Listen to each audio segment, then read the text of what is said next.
మొత్తం తన గురించి అయితే ఒక ఫైల్ రెడీ చేసుకుని మొత్తం చూస్తాడు. చూసిన తర్వాత ఇంకా అమ్మాయి కూతుర్ని వాళ్ళ భర్తని ఇద్దరిని కలవాలని చెప్పి అనుకుంటాడు. నాకు ఇక్కడ దగ్గరలో సాయిబాబా గుడి ఎక్కడుంది అని చెప్పంటే ఇంకా పొద్దున అయితే దగ్గరలోనే ఉంది అంటే ఇంకా మార్నింగ్ నేను అక్కడికి వెళ్ళాలి అని చెప్పి అంటాడు. ఇంకా ఉదయానికల్లా చిన్ని అయితే అక్కడ బ్రెడ్ పంచుతూ ఉంటే అప్పుడు తను కూడా కొన్ని బ్రెడ్స్ తీసుకొచ్చి వాళ్ళు తనకి ఇస్తాడు. నీకు ఇంత చిన్న వయసులోనే చాలా గొప్ప మనసు ఇచ్చాడు అమ్మ దేవుడు అని చెప్పి అంటూ ఉంటే ఇదంతా సార్ నాకు మా అమ్మే నేర్పించింది అని అంటాడు. ఇంకా కావేరి అయితే చాలా సంతోషంగా హోలీ పండుగ జరుపుకుంటూ ఉంటే మళ్ళీ రాజుకు వెళ్ళి డాష్ ఇస్తుంది. ఎప్పుడు నన్ను ఎందుకు డాష్ ఇచ్చి పట్టుకుంటావు అని చెప్పని అంటే నిన్ను పట్టుకోకపోతే నేను పడేస్తాను, నిన్ను ఎలా అయినా పడేస్తాను అని చెప్పి అంటాడు. అంటే పడేస్తాను అని చెప్పని కిందకు వదిలేస్తాడు.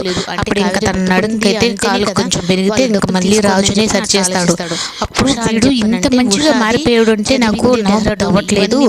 వీడు ఏదో ప్లాన్ ప్రకారమే చిన్నికి దగ్గర అవుతున్నాడు, అలాగే నా చుట్టూనే తిరుగుతున్నాడు.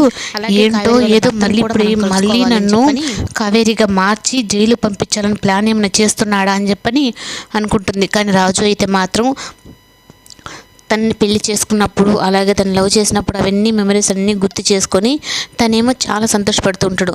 కానీ కావేరి అయితే మాత్రం అసలు ముందు శ్రేయోభిలాషకి చెప్పాలి, వీడి మీద సగం కన్నేసి ఉంచమని, వీడి వల్లే కదా నేను ఆ రోజు కూడా జైలుకి వెళ్ళాను, ఇప్పుడు కూడా వీడు మళ్ళీ నన్ను జైలుకి పంపించడానికి ఇది ఒక కొత్త నాటకం ఎత్తాడు అని చెప్పని తన్ని